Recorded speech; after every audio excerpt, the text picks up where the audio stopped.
Hello to everybody who's about to hear some real potty talk, buddy. Can't get mad, it's medical. It's Beautiful Anonymous. 1 hour, one phone call, no names, no holds barred. I'd rather go one-on-one. I think it'll be more fun, and I'll get to know you, and you'll get to know me. Hi, everybody. If you are not in the mood for an intro, it's a pretty tight one. I think it's probably about 5 minutes. If you skip about 5 minutes, you'll get right to the beginning of the phone call. Thanks so much. Hi, everybody. It's Chris Gethard. So happy to welcome you to another episode of Beautiful Anonymous, a show where we explore the human condition one anonymous phone call at a time. I feel lucky to be here. I feel lucky to be here with you. Thanks so much to anybody who bought a ticket to check out my variety show that I hosted at UCB New York last week. It was such a fun time. This sketch group ended the show with this bit called The Human Blender, where it got a standing ovation halfway through and then again at the end. Unabashed silliness and joy, the exact type of thing I need right now as we're living in a world that's feeling almost antagonistic to average everyday humans. I need to laugh. I need to be silly. I need to connect with others. I need to have collective experiences. What an absolute joy. Thanks to everybody who checked it out. If you want to see it, you can buy those live stream tickets and watch it back through March 5th, which is tomorrow. It's the day after this drop. So if you get this on Tuesday or Wednesday and you're like, it's $10, I'll support it. And it sounds like at least that one thing crushed. A lot of it crushed. All the comedians crushed. The bands crushed. It was really fun. But the Human Blender thing in particular, you can still go get a live stream ticket. UCBcomedy.com. Go click on their New York shows. February 26th was this show. You get the live stream ticket. It's also up all over my social. Anyway, who cares about that? I thank all of you for everything. I'll keep this one actually quick today. This week's episode is one of my favorites of all time. Look, everybody knows that I enjoy the silliness of poop talk, but this is poop talk with a medical professional and with someone who has a condition where they have to really, really think about poop, and they really, really need to think about their colon. And it is March, which is Colon Cancer Awareness Month. And the caller has a lot of experience in her family that actually led to her finding out that her family has a predisposition to colon cancer. So thinks about it really hard. On top of it, professionally is a nurse. You can imagine between those two things, nothing's off limits, and this caller's willing to speak frankly. And I say this, is there some giggling about poopy stuff in this one? Yeah. But I also point out, too, normalizing this kind of talk, destigmatizing the idea that it's somehow gross to talk about this in the context of medicine, in the context of taking care of yourself, being able to advocate for yourself. I think it actually is worth it. So everybody, the caller called for one simple reason. Make sure you get your annual physical. Make sure you get your colon screenings. Make sure you listen to that doctor's recommended advice about when to get screened. Stay ahead of it. It is Colorectal Cancer Awareness Month, and I'm happy this caller stepped up to the plate and did something to remind us of that. It's a call that I think is at times a little funny, a little scatological, but it all has a really, really good heart and purpose, which is to go, we are going to talk frankly about colon cancer. And I think the caller's family experience and personal experience will really, really make you grateful that this one exists.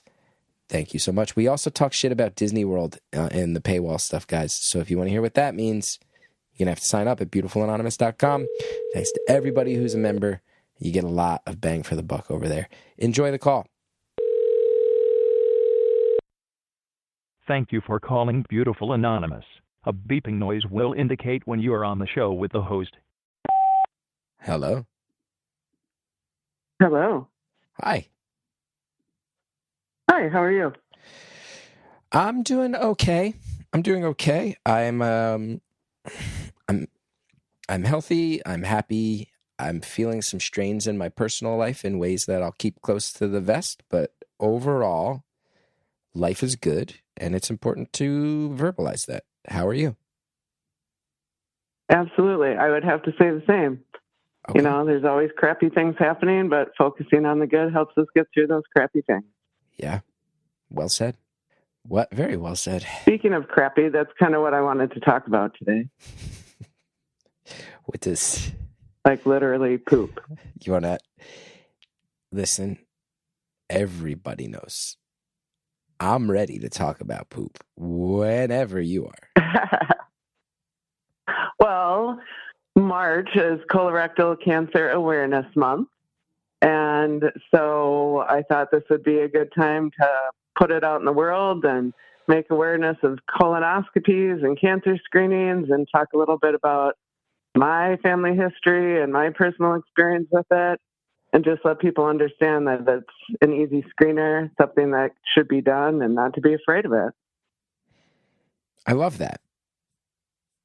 I love that so much. I mean, I love spreading awareness. I don't love that it indicates that you have probably had some scary times. Not yet. Potentially in my future, I could. So basically, I have a... Oh, go ahead. So you are not a survivor, but you are someone who truly is just like, let's get ahead of this conversation. We need to talk about colon cancer and poop because March is coming up. Well, somewhat. I have a genetic mutation that is hereditary in my family called the Lynch syndrome, and it causes an 80% lifetime risk of colon cancer. Oh, that's very So nice. therefore, because I have this gene mutation, I need to get myself screened for colon cancer every year, which the average person doesn't start till they're 45. Usually it's every 10 years if they don't have problems. But I've been doing it every year since I was 27. 27. And I think you and I are about, I think we just have to make an agreement right now. You and me and everybody listening. Yeah.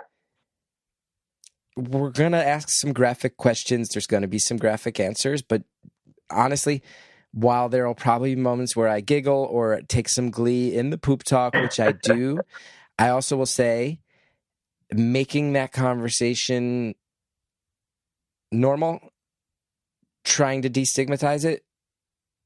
Let's just say that while I will probably giggle and make some jokes along the way as we do the poopy talk,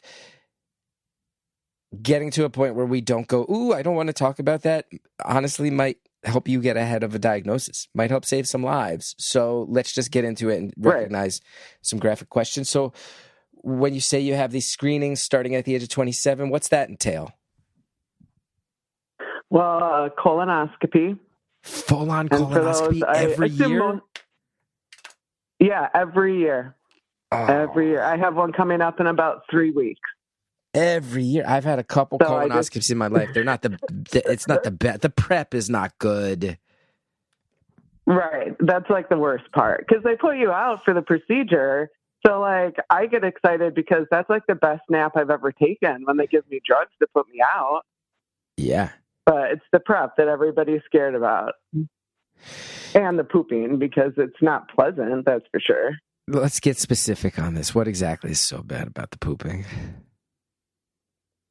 Well, so you start drinking, it depends. Sometimes there's different methods of people clearing out their bowels, as we say. The like main one, the thing that I've done every time is called Go Lightly. And it's just this big jug of powder that you mix with water, and it's a full gallon, and you have to drink it. And basically, it's just like Miralax on steroids. So its whole goal is to get you to shit out everything that's in your colon, your small intestines, your stomach, because at some point you can't eat.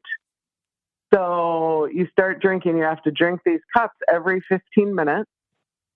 And before it starts coming out one end, it starts getting really full in your belly. A lot of people, I've never had this problem, but my brother also has the mutation, and he tends to throw up when he does it because his stomach just gets too full. But usually, I don't know, probably 4 hours after that, you literally start basically urinating out of your asshole. It's straight liquid most of the time.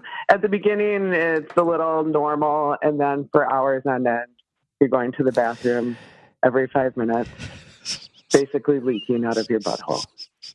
And let's be clear, everybody. We are not even 6 minutes in.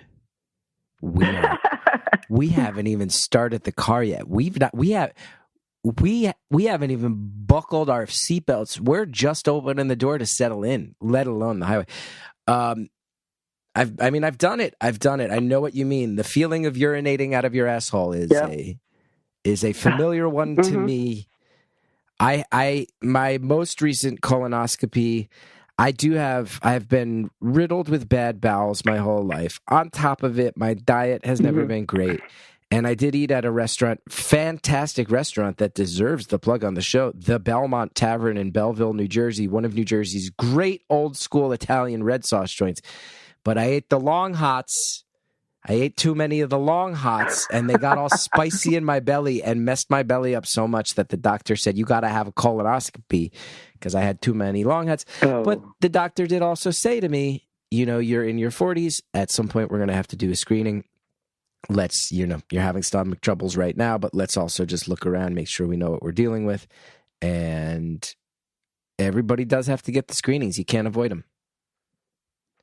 I thought you were going to say that you got the yearly finger up the butt, but a yearly colonoscopy is a lot. Yearly colonoscopy is a lot. Yearly camera up the butt. Yearly camera up the butt. Would I rather do the yearly finger up the butt? I mean, I think at this point, I think I'm at the age where I do get the yearly finger up the butt, just the basic check. Probably. Yeah, I don't love the yearly finger up the butt. Butt stuff has never been a particular. Butt stuff has never been a particular passion of mine. I get no personal joy in the yearly finger up the butt. But you got to do it when you hit the certain age. The yearly colonoscopy. What else do we need to know? Is there anything you can sense about your own poop or pooping schedule or quality of poop that doctors have given you a heads up of someone who's more high risk than the rest of us that you have to look out for about the actual analysis of poop? No, not really. Basically, so my grandfather died of colon cancer when he was 49. That was back in the 70s. One of my aunts had colon cancer at 39. My mom, I believe, was 52 when she had colon cancer. So once my aunt had cancer young, she did all of this research and contacted genetic places and found out about this Lynch syndrome, and basically did some blood work, and they single out, because there's like 4 or 5 different genes that could be mutated that qualify to be called Lynch syndrome. So she found the mutation in our family line and then basically was an advocate to everybody in our family. Came to like family reunions and was like, you need to get checked for this because you need to screen for cancer quicker, all of these things. And so I was like, oh yeah, I'll do that. Not thinking I would actually have the gene mutation, and lo and behold, I did. So that bought myself these yearly colonoscopies. But it's a 50-50 chance if one of your parents has it that you will have the gene mutation as well. So like I have 2 brothers. One of them has it. One of them does not. Yeah. And so basically I just want to make sure I know the time. You found out first about this? Or your brother did? No, my aunt. Oh, I tested before my brother, yes. Yeah. Oh, but my mom didn't even get tested. Yes, correct, because my aunt had it. And so my mom didn't even test because she had already had colon cancer at that point. So it was assumed that she had the gene. So then my brothers and I all tested. And yeah, 2 of us have it. One of us doesn't. Can I ask a tough question? And first of all, I'm sorry that your family deals with this. It's really horrible. Have you lost anyone to colon cancer? And companion question, for those whom the answer is no, what is the actual process of battling colon cancer and what's that look like? Mm-hmm. So my grandfather died before I was born of colon cancer, so I didn't know him. While my aunt had colon cancer and my mother had colon cancer, they both have since passed, but not specifically from colon cancer. So part of this Lynch syndrome, like the highest percentage of cancer that you could get in your lifetime is colon cancer. But it also has a higher, average person percentage for a few other cancers, such as like uterine cancer for females, cancers of the urinary tract, and like small bowel cancers. So when my aunt died, she actually died of heart failure from all the chemo and radiation she had had over the years for cancer. But when my mom died, she had ureter cancer, which is the tube that goes from your kidney to your bladder. And that was a couple of years after she had colon cancer. And so with Lynch syndrome, like a lot of times people have cancer and then they'll say eventually it metastasized to like a different organ or different part of your body. Well, with Lynch syndrome, it's not an original cancer that pops up somewhere else. They're like literally different cancers that pop up. So like none of them are treated the same. So like when my mom had ureter cancer, they tried like the typical colon cancer, chemo and treatment regimen, and the uterine cancer treatment regimen because she had had that prior to, and none of that helped. And so it eventually took her life when she was 57. Man. It's brutal. It's really brutal. Yeah. Do you have a sense of, and I hope this never happens, if it does happen, I hope that it's many, many years from now, but do you have a sense of, should you have one of your annual colonoscopies and a doctor goes, so we have some concerns this year that weren't there last year. Do you have a sense of the game plan, of the things they'll do, of the things you'll need to do to combat either the early warning signs that it's heading towards cancer or even, God forbid, a cancer diagnosis? Yeah. So when people have a colonoscopy, just for like some education, what they typically find, like especially with screening, is something called polyps. So they're just like little growths in your colon. And there's different kinds of polyps, some of which over the years turn to cancer. And so typically when they're doing a colonoscopy, I think since I've been doing this for like almost 20 years, probably 4 or 5 times I've had polyps. Every time it's been clear, but they like snip those polyps out. So that way they don't have a chance to turn into cancer. And part of the thing is with the average person, colonoscopies are only recommended every 10 years because those polyps takes a really long time to like grow and progress and change into cancer. With this Lynch syndrome, it like multiplies, like, I don't know the percentage, but like 5 times faster than normal.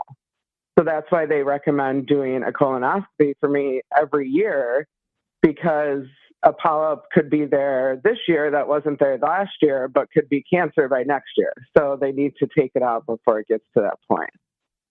So like my mom had a clean colonoscopy, and at the time they were only advising to do screenings every 2 to 3 years. And she went back after 3 years and had colon cancer, which is not typical for the average person. Mm-hmm. So, basically that's what I bank on. I mean, I do this every year, but I still get nervous every year because it's like, I was with my mom when they told her she had colon cancer. So it's always something in the back of my head, but it's like, that's why I'm adamant about making sure I go every year, because chances of me getting colon cancer are probably going to happen. But because I screen every year, it's going to be caught early. So ideally, the only thing I'll need to do is maybe have some chemo, maybe have a surgery to cut out part of my colon. Nothing that should be detrimental to my life, hopefully. Mm-hmm. Mm-hmm. Dealing with what you're dealing with, I would have to imagine one of the silver linings is that a lot of people might get a screening, find out that something has headed in a bad direction, and be told, hey, we're going to have to cut out a chunk of your colon. And that is shocking news that sends them into a panic. You will have had years to brace yourself for it. And even the way you just phrased it, right, you're able to go like, oh no, that's an incremental part of something that I really have to start thinking about now. And mentally, it sounds almost like you're able to get ahead of the game on the aspects of the treatment that are severe and feel so severe, but that to you are going to be stuff that you're able to start rationalizing right now. Correct. And I'm also a nurse too. So, okay. The healthcare stuff I try to keep up on and, know exactly what kind of those things mean. But actually, one of my good friends went just this past year for, he turned 45 and they're like, oh, you should start your colon cancer screening. No family history, went and had rectal cancer. So that's exactly what they did. They had to cut part of his colon out, he had an ostomy bag for a while. Like, luckily they caught it soon enough that, after several months of healing, they were able to, sew him back together so he can poop normal again. Mm-hmm. But it's just a testament to say, that's why people are screening at 45 now instead of 50. And that's why it's important to at least poop in a box if you're not going to do a colonoscopy, because they have that new fancy poop in a box method. Talk to me about this. I've heard about this. Less scary for people. I've heard about this personally. So it's called... Andrea said too, really early on, Andrea said someone that she works with on another job has pooped in a box and sent poop in the mail. Yep, that's exactly what happened. So they recommend, it's called Cologuard, and it's usually recommended for people, like if you have a family history of colon cancer or have had previous colonoscopies with issues, they don't recommend doing it. But for the average person, which is the majority of people out there, it's a way to get people to screen for colon cancer early, because everyone's so terrified of a colonoscopy and, pooping for hours. So basically, they send you a box in a mail with like a container, and you literally put poop in it and send it back to them. Like, they'll bring UPS to come pick it up and take it back. You don't have to pay for anything. And then they analyze it. And basically, it comes back either positive or negative. And positive doesn't mean you have cancer, but positive means they saw some sort of cells, blood, something that's out of the ordinary of what a stool makeup should be.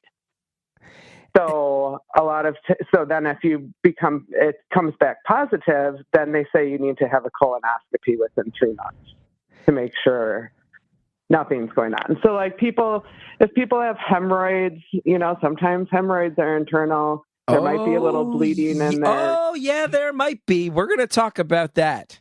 Yep. Oh, we'll be talking about bleeding hemorrhoids as soon as you wrap up this thought. They're fun, aren't they? Let's go ahead and put a pin in that one, because there's a lot of things I need to say. Cool. But finish your thought. I do have one. I do have a basic. I have a juvenile question about the poop box. Yeah.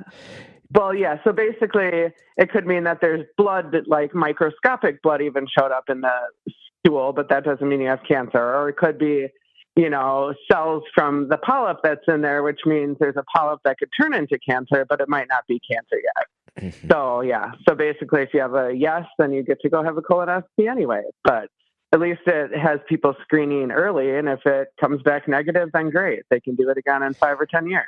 Mm-hmm. Mm-hmm. Now, very silly question, but one I'm wondering, and I bet I'm not the only person.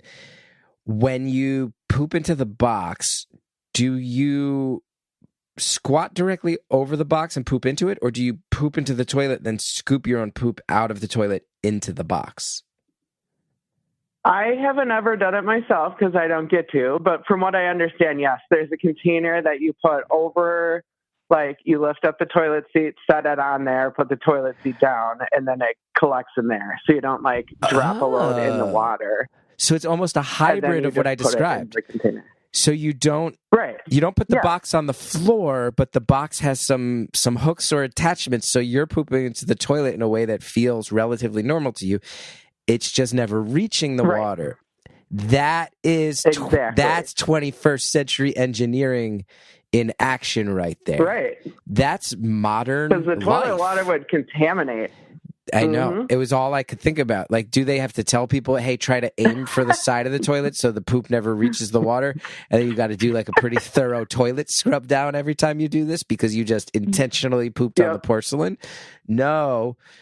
Modern engineers. Some engineer got a degree from an engineering school and used it to design the poop catcher that will help save lives. And God bless them for doing so. Yeah. And literally, Cologuard is a big, huge company. And that's all they do is analyze poop. I do Open boxes of poop and test them. Almost like what 23andMe has done for saliva, Cologuard does for poop. Absolutely. We'll say this company has good intentions. They're making screening easier. They're making it something you can do from the comfort of your home. Right. I am supportive of it. I am a little wary of any product in this field that insists on using some sort of either pun or portmanteau that involves cola, because all I can think of is the SNL sketch Colon Blow, which is the extra high fiber cereal. I don't think you need... Yep, I remember that. I don't know if Cologuard... It also sort of sounds like Color Guard, like the people who flip flags around in marching bands. There's a bunch of reasons that I might say that the branding of calling it Cologuard is prone to getting giggles or groans. But that being said, anything that allows you to get proactive from the comfort of your home, I'm into it. I'm all about it. But that being said, the name could have maybe used a couple more pitch sessions, in my personal opinion. Yeah, and they have commercials on TV for it, and their little mascot is basically a little box with arms and face and hands that like trots around and tells you, you know, have the box sent to you, poop in the box, send it back to us. Yeah. And let's pause there. I've never been happier with an episode's balance of we get to talk about poop, but guys, it's about colon cancer awareness. It's an important thing. It's really having your cake and eating it too, which I know is a weird thing to say when we're talking about poop. Anyway, we've got some ads. We'll be right back. This episode is brought to you by IQBAR, our exclusive snack sponsor. IQBAR is the better-for-you, plant protein-based snacks made with brain-boosting nutrients to refuel, nourish, and satisfy hunger without the sugar crash. I love IQBARs. I love all their products. Just this very morning, my wife, Hallie, who has come on the commercials with me to talk about how much she loves the IQ Joe, which she calls coffee sticks. She said to me, my ad read for coffee sticks was so genuine and so good. I hope IQBAR gives us a lifetime subscription of coffee sticks. And I said, we can also just buy the IQ Joe product and support this company because they do great stuff. She loves it so much, she's trying to actually scheme and scam her way into a lifetime supply. That's so hilarious. That is not my wife. Hallie doesn't act like that. She only acts like that when she loves something so much that she will be unabashedly out of her own personality in how she reacts to it. And I'm telling you, Hallie Bullitt loves IQ Joe so much, but that's not all they've got. IQ Bar, first of all, the plant protein bars are packed with high quality ingredients, keep you physically and mentally fit. I keep them in my bag. I keep them in my cupboard. I had one this morning. Absolutely great grab and go. I'm somebody who likes a really small breakfast. I'm also somebody who often, you know, we're getting Cal out the door to school. We're doing breakfast and snack and lunch and packing everything up. I'll just grab an IQ bar. That's my breakfast. Day gets started. Great. I feel wide awake. Good to go. IQ bars are totally free from gluten, dairy, soy, GMOs, and artificial sweeteners. It's a totally natural anytime snack. 9 delicious flavors, including mint chocolate chip, chocolate sea salt, banana nut, toasted coconut chip, lemon blueberry, peanut butter chip. That's just the bars. There's also the IQ Mix Hydration product, which got me through a recent bout with the flu. There's over 20,000 5-star reviews and counting. More people than ever are starting their days on the right foot with IQ bars, brain and body boosting bars, hydration mixes, and mushroom coffees. Absolutely, I eat these all the time. I drink the hydration mix all the time. Again, flu season was bad. It would have been 100 times worse if I didn't have that IQ mix. And my wife, you will never find a bigger champion of the IQ Joe coffee sticks than one Hallie Bullitt, my beautiful wife. Right now, IQ Bar is offering our special podcast listeners 20% off all IQ Bar products, plus get free shipping. To get your 20% off, text the word beautiful to 64,000. Text beautiful to 64000. That's beautiful to 64,000. Message and data rates may apply. See terms for details. Quince. Wore the sweater the other day. I think I'm going to wear the sweater tonight. I'm doing a show tonight at a pretty fancy restaurant, so it's kind of hoity-toity. I'm going to wear one of my Quince sweaters so that I know I look good and feel good. And here's the best part. Having this feeling that you're wearing something stylish, very often that used to mean you broke the bank. You stressed out at the price point. But Quince gives you high-end versatile pieces at prices you can actually afford. You can upgrade your style. You can snag killer luxury essentials that sync with your vibe, but also respect your wallet. Quince has all the must-haves. Mongolian cashmere sweaters from $50, iconic 100% leather jackets, comfortable pants for every occasion, and the best part, all Quince items are priced 50 to 80% less than similar brands. That's because Quince partners directly with top factories. That cuts out the cost of the middleman, and the savings get passed on to people like you and me.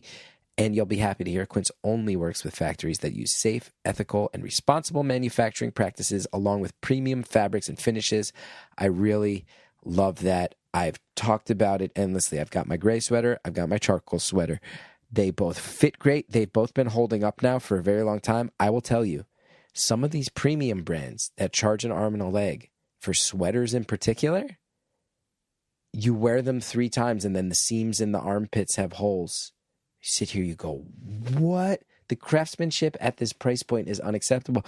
Quince, I wear the sweaters way more. I love the way they fit better, and absolutely none of that poor craftsmanship nonsense has showed up yet, and I wouldn't lie to you guys about that. Indulge in affordable luxury. Go to quince.com/beautiful for free shipping on your order and 365-day returns. That's QUINCE.com/beautiful. You'll get free shipping and 365-day returns. Quince.com/beautiful. Thanks to our advertisers. Now, let's get back to the phone call. Yeah, and they have commercials on TV for it, and their little mascot is basically a little box with arms and face and hands that like trots around and tells you, you know, have the box sent to you, poop in the box, send it back to us. Yeah. I have pretty severe hemorrhoids, internal most of the time. When I get stressed out or when I don't eat enough fiber, this can change. When these first occurred, a part of it, I've talked about this on my HBO special, I was also prescribed Adderall for a while, which I later found out can agitate hemorrhoids because of dehydration.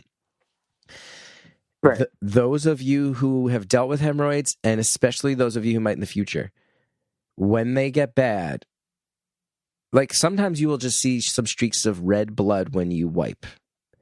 Other times you will feel like you have to have a poop that doesn't feel like it's a totally standard poop, and you will drop a load of red blood into the toilet. Okay? I'm not going to sit here and tell you I've heard this theoretically. It's happened to me. I once had hemorrhoids so bad that were bleeding for so long that I went to the hospital because when I looked up how long a hemorrhoid should bleed for, it was 9 times longer. It was not good. It's not good. Dealing with the hemorrhoids, not a good aspect of my life, but I'm going to be very honest with the beautiful anonymous listeners. That being said, you have to take it seriously and get it checked out. But I was told when I first went to a doctor in a panic about why is blood coming out of my asshole. The doctor told me, you take it seriously, you get it checked out. In general, bright red blood means hemorrhoids. In general, if you have something that's more akin to a colon cancer, you're going to see blood that looks like it's dark, almost black, and dried, like what you might think of as like a real deep, dark color of dried blood. The doctor gave me that advice. I am not a medical professional. I'm not telling anybody to scoff at red blood, but I will say if you ever see a streak of red blood, you don't have to totally panic on a cancer level because correct. You want to go get it checked out, but red blood generally is actually, I'm not going to say a good thing, but a preferable thing. That is correct. And two, when you were saying like about turning the toilet red, which that's a terrifying thing to see. But sometimes people have to remember, like, a drop of blood in the toilet's going to like completely spread out. So it's not necessarily that, you know, you just lost like 8 ounces of blood in the toilet. Because like so I'm a nurse and people call about this a lot. And I explain to people, like, when you put a drop of food coloring, like in a bowl, it's going to quickly turn the whole thing red just because that's the way it works. So definitely, like you said, don't be completely alarmed. But if it continues to happen, it's definitely something to get checked out. And people have a lot of pain with hemorrhoids, and they can surgically remove them too. Oh, yes, they can. Need be. And they use that.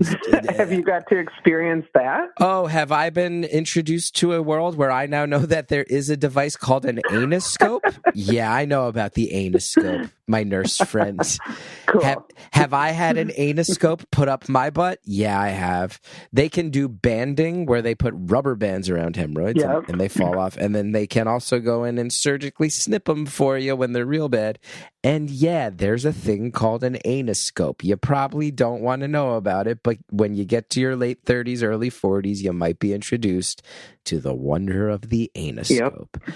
Also, one time had and tell me what you think about this from a professionalism standpoint as a nurse, once had a doctor helping me with my hemorrhoids, and I was lying on my side, and he and his nurse were probing around in there using devices, including an anoscope. And it was at that moment that the doctor decided to ask me what I do professionally. And when I said I was a comedian, the nurse told me her nephew wants to be a comedian, has been doing open mics, and wanted to know if I had any advice. And I said, now is not the time.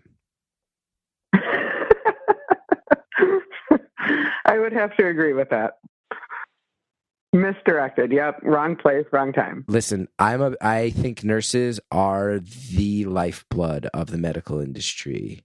I also think I like to think that too. Yeah, and the front lines of it, the most patient interaction. Nurses are the ones on intake figuring everything out before the doctors step in with their perspectives, admittedly often expert perspectives. Also, from the perspective of driving for a volunteer first aid squad, I drop off patients, and it's a group of nurses that's standing there at the ready to get everything moving.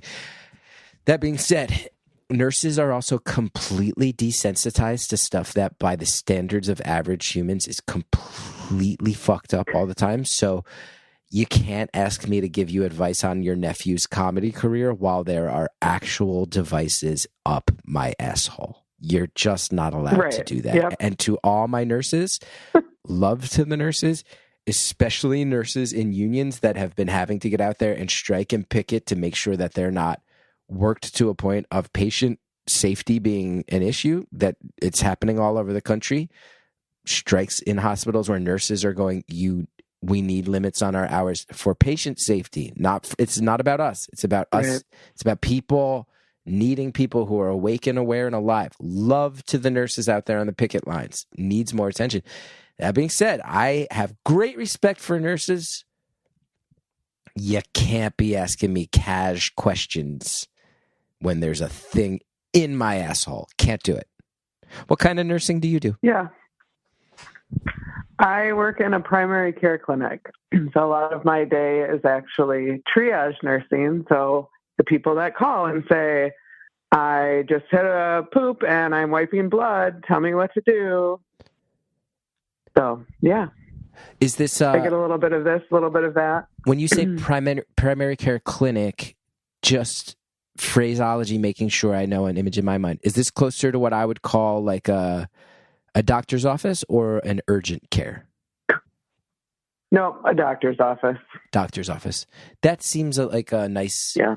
That seems, from my sense of nursing, and I'm sure everybody has their different preferences, I would have to imagine that lifestyle-wise, there's some advantages to that over an emergency room or hospital environment that must allow you to have a little more agency over your own life. Right. Weekday hours, no weekends, daytime hours. Yeah. I mean, I did several years working in hospice, third shift, before I moved to the clinic scene. And this is definitely a much better gig for a lifestyle. Do you feel, based on your family history and the need for you to personally think so hard about colon cancer, do you feel like you have a finely tuned ear as a nurse for when other people might be either dropping the ball or a little bit in denial about maybe dealing with colon cancer? Or do you feel like you're more aware of it than a nurse who isn't in your position would be?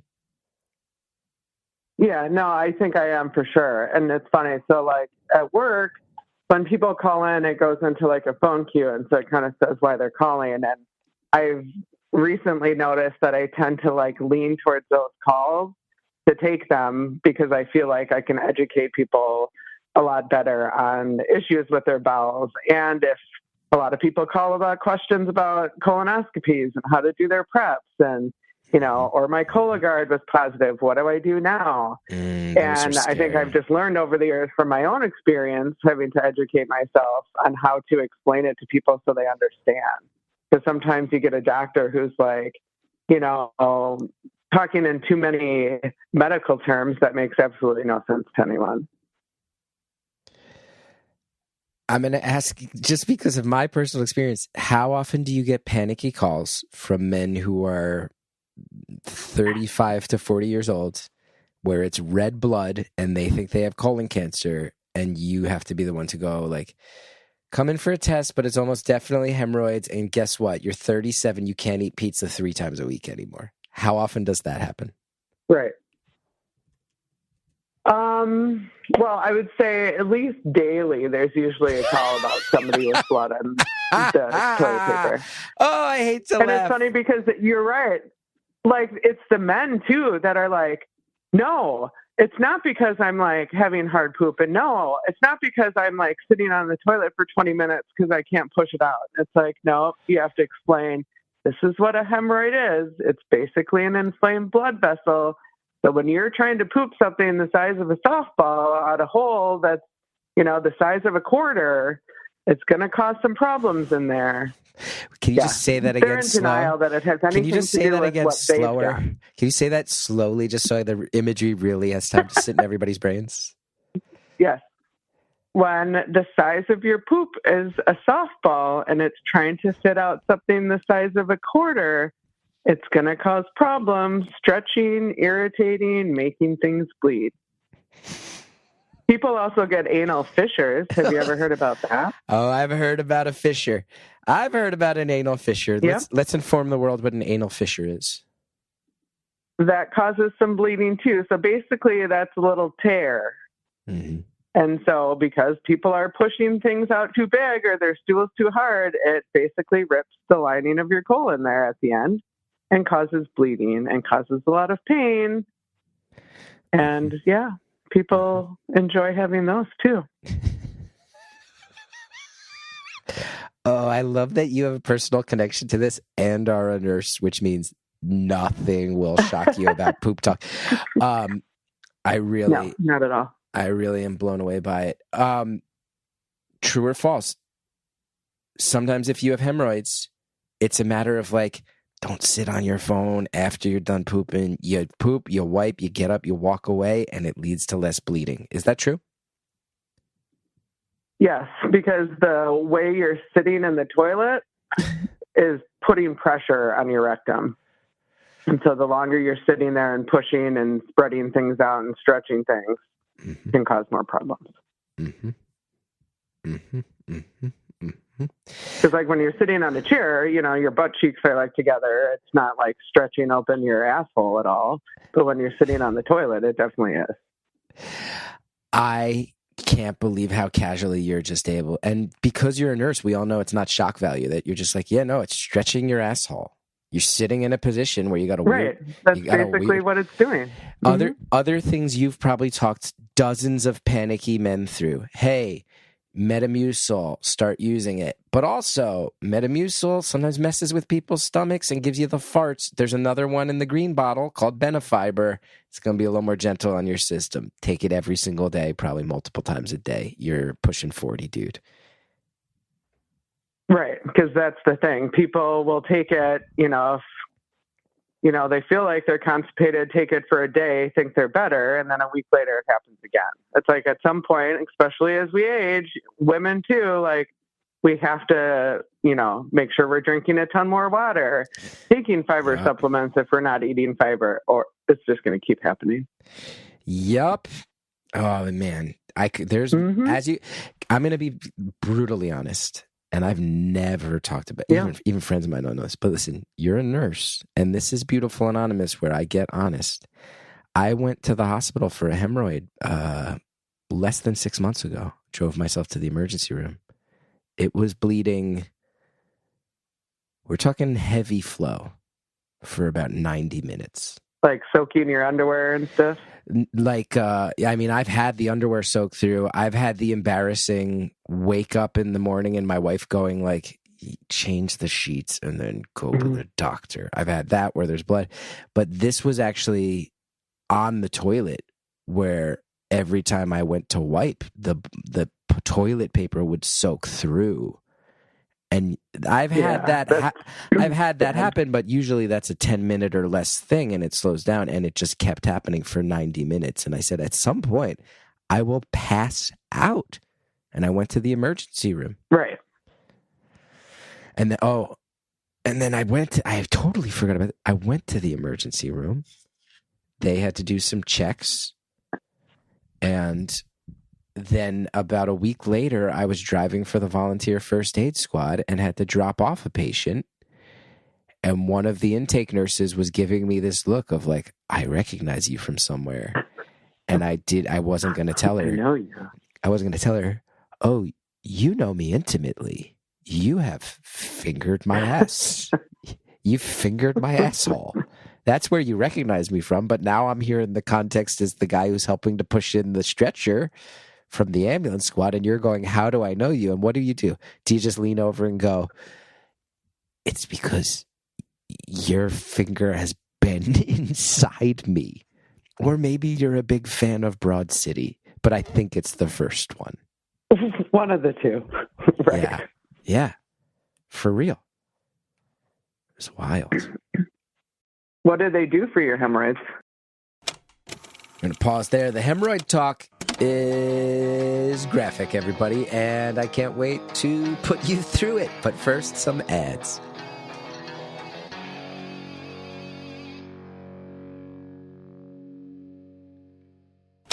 Delete Me makes it easy, quick, and safe to remove your personal data online at a time when surveillance and data breaches are common enough to make everyone vulnerable.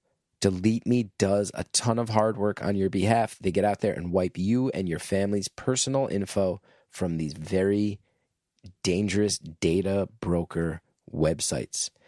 One of my favorite things about Delete Me, it's not just a one-time service. They're always out there working for you, constantly monitoring and removing the personal info you don't want on the internet. You get these personalized privacy reports, and I've now had 2 in a row where Delete Me has successfully gotten them my info off the internet to a degree, and it's not getting added back in anymore. And they keep monitoring it. And every time I feel like I can let out a sigh of relief. I can feel like my family is safe. I can feel like I am safe. And I know Delete Me is out there working hard, keeping my data mine, keeping it private. I have an online presence. I also have a kid. I also have been in some situations very recently that I can't even speak fully on, where I can't tell you how thankful I am that Delete Me has my back. And I know that at the very least, you can't just pay one of these data brokers, one of these absolute ill-intentioned data brokers, to make it easy to find all this stuff about me that is not yours to know. It's really, really a relief. It's really a source of strength, a source of peace, a source of calm in situations where calm is not always available, right? Things like identity theft, harassment, doxing.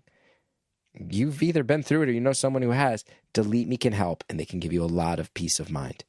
Take control of your data. Keep your private life private. Sign up for Delete Me. Now at a special discount for our listeners. Get 20% off your Delete Me plan when you go to joindeleteme.com/beautiful. Use the promo code beautiful at checkout. The only way to get 20% off is go to joindeleteme.com/beautiful. Enter code beautiful at checkout. That's joindeleteme.com/beautiful. Code is beautiful. There's something powerful about women who are unapologetically themselves. I've always been inspired by Marilyn Monroe, whose beauty isn't just in her appearance, it's in her confidence and her authenticity. She doesn't shy away from imperfections, because she doesn't have any, but that's something truly I admire. Her beauty really radiates from the inside out, and it's this kind of energy that makes her stand out. For over 10 years, Thrive Cosmetics has celebrated the strength and beauty of women who inspire us. But it's more than just makeup. It's about becoming your best self, thriving in every moment, and empowering others to do the same. And that's why I love Thrive Cosmetics.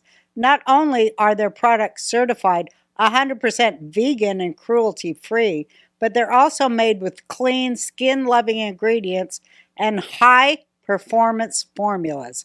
Plus, for every product purchased, Thrive Cosmetics donates products and funds to help communities thrive. It feels amazing knowing that my favorite Thrive products are supporting communities I care about. One product I absolutely love is the brilliant Eye Brightener. This eyeshadow highlighter stick instantly brightens and opens your eyes, giving you an effortless, refreshed look. It's so easy to apply and blend. And with 28 shades, there's a perfect one for every occasion.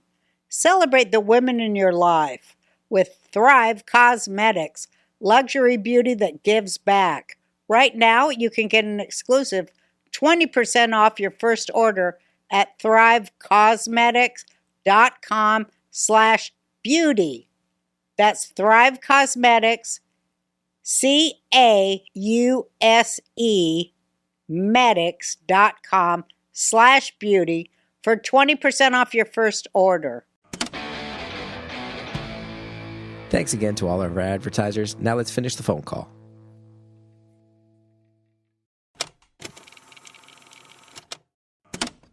What do they do for your hemorrhoids? What did they do? They basically checked them, gave me a script to go to GI. And honestly just let me stay for a few hours to make sure that the bleeding stopped. And, you feel silly going in, but when it's been a lot of blood over 90 minutes, I said to Hallie, I was like, everything I'm seeing online is that at a certain point you go get checked out and it's the middle of the night and that means hospital. I could have called 911 and had my own first aid squad take me in, but I have to, because it's a free service, the volunteers, and if they drop you off, you do get to cut to the front of the line as far as intake goes. But I'm like, oh, that's nice. I work with these people. I can't have people who I regularly work with in the first aid squad also be the ones who pick me up at my house and I have to go. I'm bleeding pretty severely from my asshole in a way that's not great. So thanks for the ride. Can't do it. Yeah, that's kind of weird. Can't do it. Yeah, no. And my wife was like, should you really be driving yourself if you've been losing a lot of blood? Like, what if you pass out? And I go, if that's how I die, hide nothing in the obituary. Make sure the world knows. The funniest death, this guy was bleeding from his asshole so much that he panicked and went to the hospital and drove himself like an idiot and crashed into a tree and died. Put that in the front page of that's the lead of my obituary. Put that, chisel that into a tombstone. That's so good. And then what's going to happen is every other man your age is going to call and freak out every time they have blood on the toilet. I don't want people freaking out. Mine was severe. You're hearing it from your nurse perspective. Yours was severe. Yeah, you're hearing. Agreed. Oh, Chris, I'm a beautiful anonymous listener, and I can verify you have severe hemorrhoids. And Yes, you know it, and I know absolutely. it. Anyway, I think it's actually very, very cool of you to say, I have a family issue where I have to be super, super on top of colon cancer screening. On top of it, I have people calling me throughout the day professionally who panic, and I'm able to give them advice. And for you to use this platform to just remind people, get your screenings done. A lot of people need to be reminded too. Get your annual physical. You let years go by when you're in your 20s. Don't do it. Get your annual physical. Get all the screenings they recommend. Normalize the conversation for yourself now, because as we get older and our bodies start to shift in ways that are weird, you don't want to be in a panic about it. You want to know what your game plan is. Preach, Chris, preach. I'm validating that you called up and preached. Yes, and that's absolutely why I called. Are there, outside of your annual physical, your screenings that they recommend done in a timely fashion, are there other warning signs, whether they are signs of things your body might do, ways your metabolism slows down? Are there other things that you would say, don't ignore X, Y, and Z? Those are the things that warrant a screening for cancer. Yeah, in regards to colonoscopies, like you said, at some point, having that dark blood, sometimes people say it's tarry looking when they have bowel movements. That kind of stuff is red flags. It could also mean other things besides colon cancer, but it's not normal. And I think a lot of times people just, start seeing something happen with their body and they just get used to it and think, well, that's just the way I am, but it's not. And I tell people all the time at work, like friends, family, like we're the only people that will advocate for ourselves. You know your body. If something doesn't seem right, keep pushing until somebody figures out what's going on.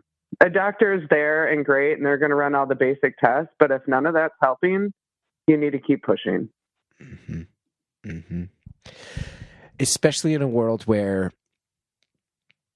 no one is happy with health insurance.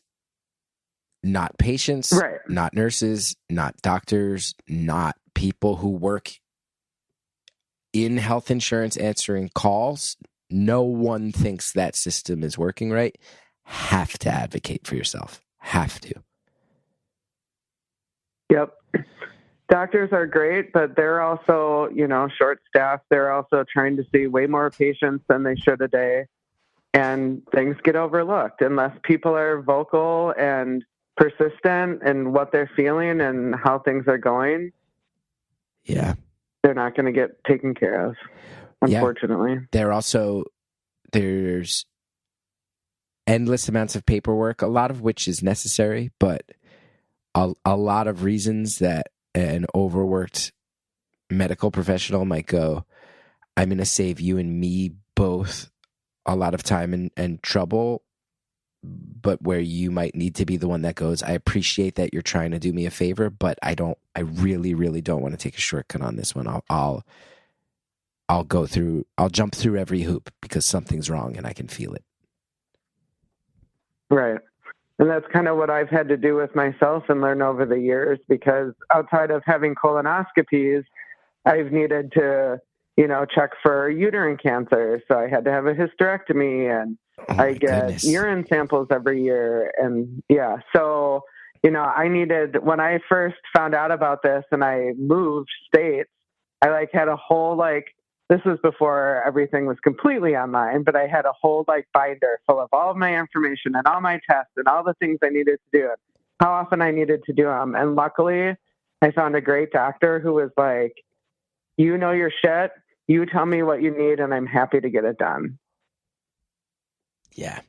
Do you feel like, for me, it's been good, but like I said, I had to advocate for myself. Do you feel like as a nurse, you get more respect advocating yourself than person off the street would? Because you do, I don't want to demonize the medical industry, and I think people are very quick to, because it's an excuse to let their anxieties hold them back from getting the checkups and whatnot. I don't want to validate that, but I do wonder if there are people who I think feel dismissed or feel in over their heads. And I have to imagine as a nurse, doctors are just going to not ever roll their eyes at you or dismiss what you have to say. I have to imagine.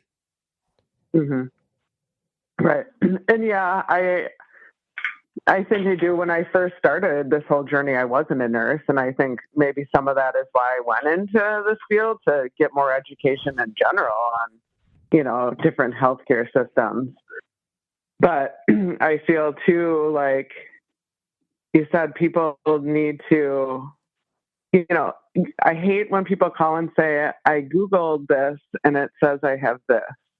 Yeah. And while education is great, and I promote people to do that, because sometimes if you're going to advocate for yourself, you need to do research, but make sure you're on reputable sites. Like Mayo Clinic websites, like nothing straight Google, no AI stuff, just, things that are reputable and coming from like hospital systems. So that's also my plug. Don't just Dr. Google it. Also, even the reputable sites, I feel like we almost need as a culture to start building in some standards or customs, even maybe teaching kids, like if you do go on, I remember once going on WebMD and convincing myself I had a testicular torsion and having a panic attack. Ooh. And figuring out that right. I love that you're a nurse because nothing will shock you. I think I had honestly just rolled over on my own balls. I think I just rolled over and my balls got caught up in between my thighs. I was in bruised.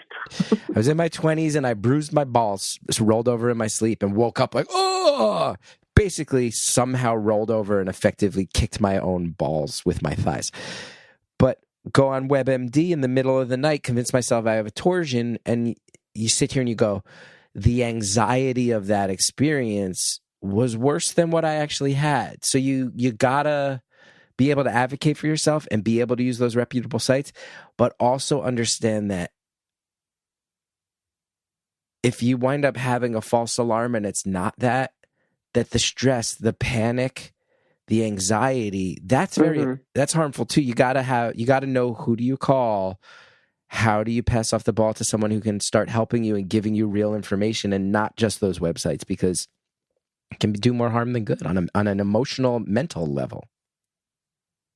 Yeah, I would always say start with calling your doctor's office before you do any Google. Start making those appointments, start asking questions, because talking to a live person too, as opposed to just reading stuff, I try and like calm people's nerves and explain to them all the possibilities, the likely possibilities, and what's probably going on.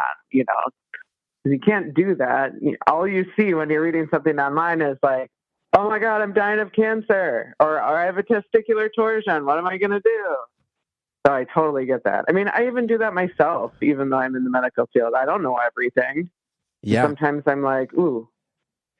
There's also just on a very basic general level, talking to someone like you, it's a good reminder of the positive mental effects of talking to somebody who's not panicking because they've seen it before is really helpful out of the gate a lot of times.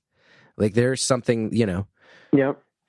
Not to bring it back to one of the gross things before, but when I pooped a bunch of red blood for the first time and saw it in the toilet bowl, I was freaking the fuck out. But then when you actually, Google can't tell you like, oh, chill out. I've seen it 1,000 times and odds are you're actually fine and eat more fiber. Right. Google can't tell you that, even if you can read it, hearing somebody's tone of voice that's like, and I know this too from driving on the first aid squad of just, there's something really peace inducing about getting around people that are like, yeah, I've seen this before. It's not as crazy. Like for you, it's crazy. You're having a really crazy night. Right.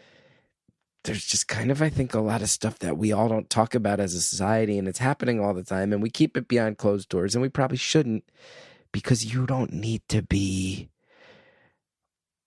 panicking and unable to breathe and freaking out right now. Like you're probably going to be good. I've seen it 100 times. That's good to have. Right. That's a resource. Yeah. And we've completely educated people today on pooping and buttholes and hemorrhoids and colonoscopies. Yeah. I think we've done good. I think so. Buttholes. We've talked about buttholes. We talked about butt blood. We've talked about pissing out of your asshole. We've talked about having fingers in your asshole. We've talked about colonoscopies, which, let's be clear, are large tubes that shoot water up into your asshole. We've talked about drinking stuff that clears out your asshole. Are there any other topics we should cover along these lines? I think that's pretty damn close. Yeah. Sometimes having colonoscopies and doing the prep can flare your hemorrhoids. Really? Which isn't helpful either. Okay, good to know. Mm-hmm. My last colonoscopy, the one caused by eating all those hot peppers at the Belmont Tavern down in Belleville. Great restaurant, by the way. Great, fantastic restaurant. Cash only. Get down there. I think you'll enjoy this. When I came to, the doctor comes by and tells you things that they've seen. And the doctor said, did you do all the prep, like exactly timed how we asked you to do it? And I was like, 100%. He's like, you didn't mess up or cheat in any way? I go, no. He goes, they tell you, like, on a basic level, I think part of why you're feeling a lot of discomfort is like, it's just like a lot of poop in there. I was like, what? He was like, yeah, like if you you didn't clear it out. Well, he was like, if you did the prep and it was this ineffective and there's still all this compacted poop after the prep I asked you to do, he's like, yeah, man, there's just a lot of compacted poop up there. I was like, jeez. And it's fiber every day. Fun. It's more vegetables. Yep. Soften up your poop, man. That's right. Simple as that. It's amazing how much better you'll feel. You're going to feel bad in your belly if there's a lot of poop that can't get out. Yep. And sometimes, to be graphic, let's do what it. can happen is your poop can cause an obstruction in your bowels, meaning nothing else can go past it. So if it needs to come out, it's got to come out the other end. I have literally seen people vomiting shit before. Good graphic, right? Please tell me more. What's that look like? How do they react? It's actual poop can come out of your mouth? Yeah, it's extreme conditions. This was when I worked in a hospital. It's like a CNA before I was actually a nurse. But yeah, when people get that backed up and it gets blocked, things just start coming out wherever they can. Could that happen to me? Let me tell you, it's an awful smell. Could that happen to you? Based on the colonoscopy, based on the doctor saying there's a lot of compacted poop in there. Probably not. I mean, you would have like horrible abdominal pain. You would probably be in the hospital before something like that would happen and hopefully taken care of. Like this person was in the hospital, just hadn't gotten to the point to figure out what was happening. So, I mean, if people sit on it and don't do anything and, can't keep food down and can't poop and their belly is huge, those sort of things are red flags. Like, go in and get it taken care of. And there are people who don't get that taken care of, and they can be in all sorts of abdominal pain. And you say you have personally witnessed that they start just heaving and actual brown poop comes out of their... Yeah, it's typically not like formed in general, like because, what happens when your body, the things you eat go through your colon, it contracts, and so it takes all the liquid out, which turns your stool to be more formed. When you have diarrhea, it just moves too fast to happen. So like this stuff is at the high end of your like colon and intestine, so it's not bulky, for lack of better words. So it's basically like liquid, but it's very apparent by the smell and the color that there is stool mixed in with those contents. Yeah. And do they know that? Do you tell them? Who the people that it happened to, you mean? Yeah. Like, does the pain... eventually. And are they immediately assigned a psychiatrist as well? Because they've lived through the worst, the worst horror you can live through? Yeah.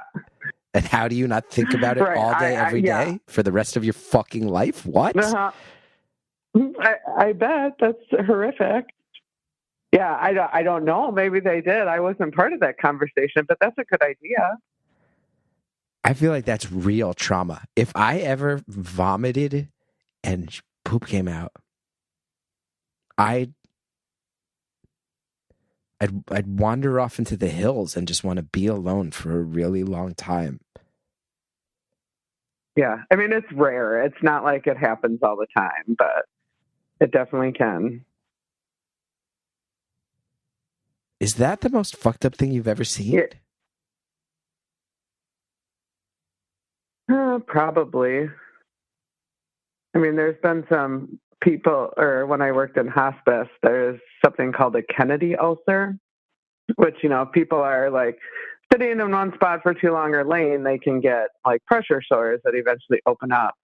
Well, Kennedy ulcers are like they happen when people are dying, and it goes from like a red spot to like a full gaping, you can see bones and black tissue and stuff within days. And that's the most horrific smell I've ever smelled in my entire life.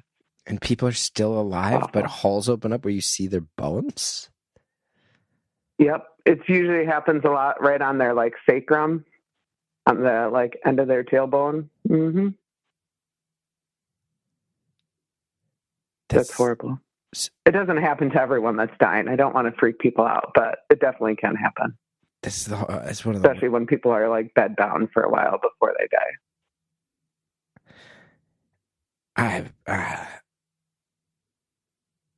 I can't even. I can't. It's always the smells that I remember, more so than just the sight of something. It's that smell. Mm-hmm. I want to ask. Maybe I need a psychiatrist. Yeah, I mean, I think. Listen, I think we all do, but I think one's not going to hurt with everything you're saying. Right, one specifically, to address these problems in my life, these memories, I guess. I want to say something. I also know that with my very public relationship with mental health and advocacy, that I want to be clear. I'm not joking about it. There is a part of me that hears some of these stories and goes, why would I not just at a certain point go jump off a cliff rather than vomit up shit or have a hole open up in my tailbone where my bones are visible to the naked eye and it smells like death while I'm but it's a living death. Like it does.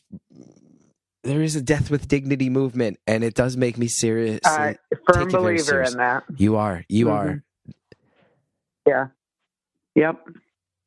Right. It's and I unfortunately live in a state that does not agree with that. So who knows? I might have to move if I ever, get a bad case of colon cancer or something.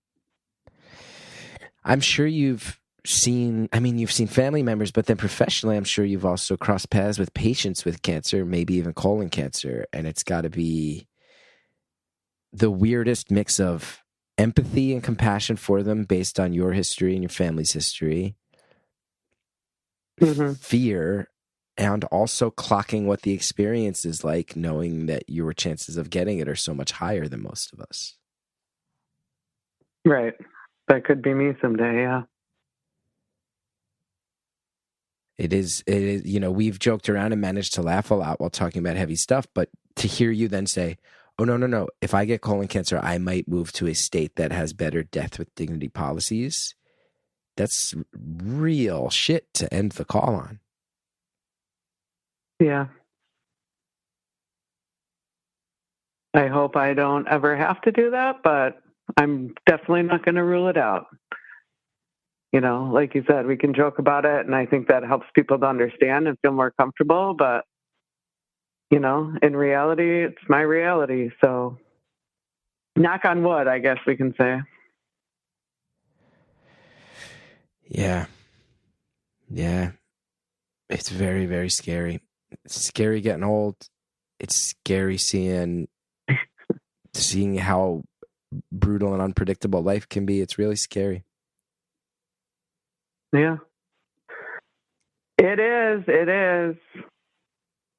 You are so But still nonchalant focus about on it. the good. You're so nonchalant. That's the nurse in you. The part of you That's that the nurse in me, and that's the like pet optimist in me, and that's the part of me that's trying not to cry about it. right. It's, I guess, You know? it's funnier to joke about urinating out of an asshole than facing the reality of what it actually might mean should this become Right. your reality someday. Yep. That's Well, exactly it. on that happy note, thank you so much for talking. Are you down to stay and go behind the paywall with me to answer some random questions submitted by our community? Yes, absolutely. This was an incredible call. Thank you for reminding people, take it seriously, get your screenings done. It really is important, and I applaud you for getting those thoughts out there. Thanks, Chris.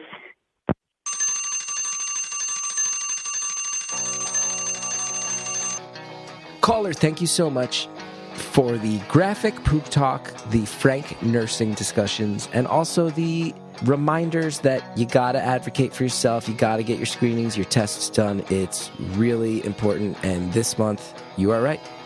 Colon cancer, go. Be aware. It's Awareness Month. Caller, thank you so much. Thank you to Andrea Quinn for producing the show. Thank you to Shellshag for our theme music. Go to punchup.live/Chris Gethard if you want info on when I'm going to be out there on the road. We've got a voicemail line, 973-306-4676. We've got an Instagram at Beautiful Anonymous Pod.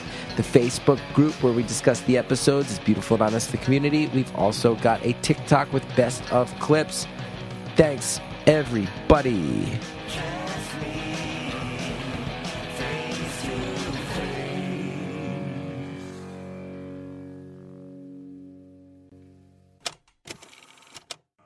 This week on Beautiful Anonymous Plus, here's some of what you'll get from the 5 questions. Have you ever seen something you can't explain? No. I mean, I can't think of anything right off the bat.